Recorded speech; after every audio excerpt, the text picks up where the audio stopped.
Welcome to This Explainer, the architecture of deception, how to spot bad logic instantly. The most dangerous manipulation we face today, tomorrow, or next week doesn't actually attack our intelligence. It's way more insidious than that. It actually hijacks our brain's natural shortcuts by sounding like absolute perfect logic. Let's figure out how to spot that deception and master the shield of logic together. Okay, let's dive into this.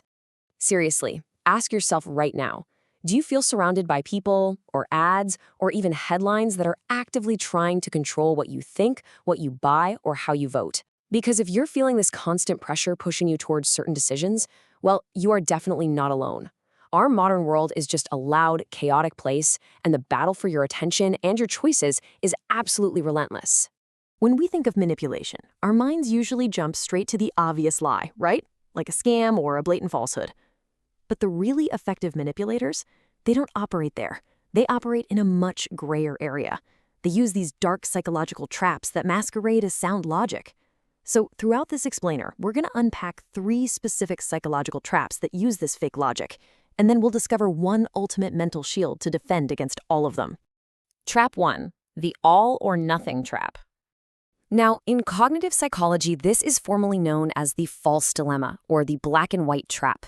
And manipulators absolutely love this first attack vector. Why? Because it artificially shrinks a highly complex reality into extreme, narrow choices. Let's walk through an everyday scenario. Imagine a salesperson sitting right across from you in your living room, and they say, well, either you choose option A and buy this security system today, or option B, you just don't care about your family's safety. Think about how wildly manipulative that framing is. They are deliberately trying to force you into picking their preferred option A by making option B sound completely terrible and morally wrong. But here's the crucial catch. What is completely missing from that scenario? The manipulator deliberately deleted option C, option D, and option E. In reality, you could care deeply about your family and choose a completely different security setup, right? Or, I don't know, maybe you just adopt a big dog.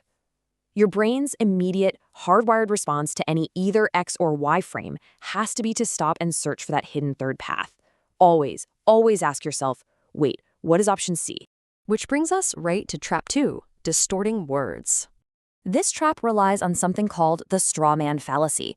It's a highly aggressive weapon where the manipulator flat out refuses to argue against your actual point, and instead they distort your words into something entirely different. Let's say you're in a crucial planning meeting and you offer a perfectly reasonable everyday statement to the group.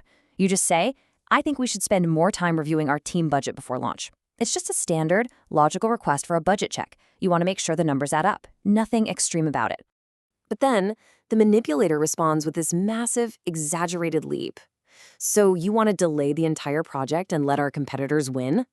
Whoa, no way! You never said anything about delaying the project to lose to the competition. They built a flimsy straw man, basically a fake, extreme version of your argument, just so they could knock it down with dramatic force. And the result? You immediately feel put on the defensive, forced to frantically explain that you aren't somehow, anti-success. When this happens, you need an exact functional defense. Literally memorize this phrase. That isn't what I said, let's stick to my original point. Whatever you do, do not defend the fake argument. The very second you start explaining why you don't want competitors to win, they've won. They've successfully hijacked the conversation. Instead, just coldly and calmly reject the distortion. Pivot straight back to reality. And finally, we have trap 3, emotional gaslighting. This is probably the most common tactic of the whole shebang. It's specifically designed to completely bypass your prefrontal cortex, your rational, logical brain. Now, the academic term for this is ad hominem, which translates from Latin to the person, but let's de-weaponize that for our everyday lives. Simply put, an ad hominem attack happens when a manipulator realizes their argument is weak. They know they cannot win on the actual facts. So instead of dismantling your evidence, they target you. They attack your character. They deliberately try to trigger sudden anger, fear, or deep insecurity. The attacks usually sound something like this. Well, you only think that because you're young, or, of course, a corporate manager would say that. Bam, bam.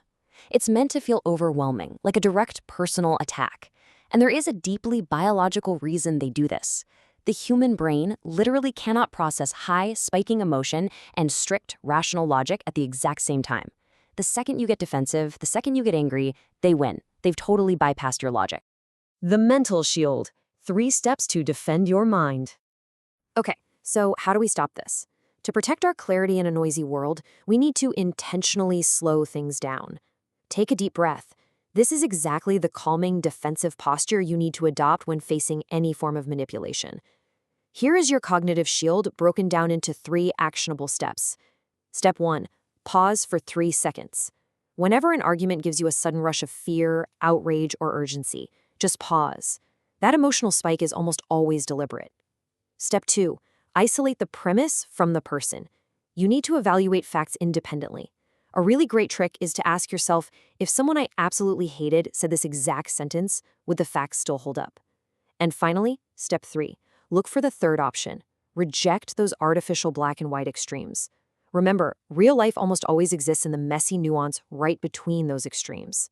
Because ultimately, critical thinking isn't just about winning arguments. It's about protecting your clarity and your agency. So, I want to leave you with this final, provocative question to think about in your own daily interactions. Which of these 3 logical traps do you catch people using most often? The false dilemma, the strong-an, or the ad hominem attack? Keep your eyes open, stay grounded, and always keep questioning.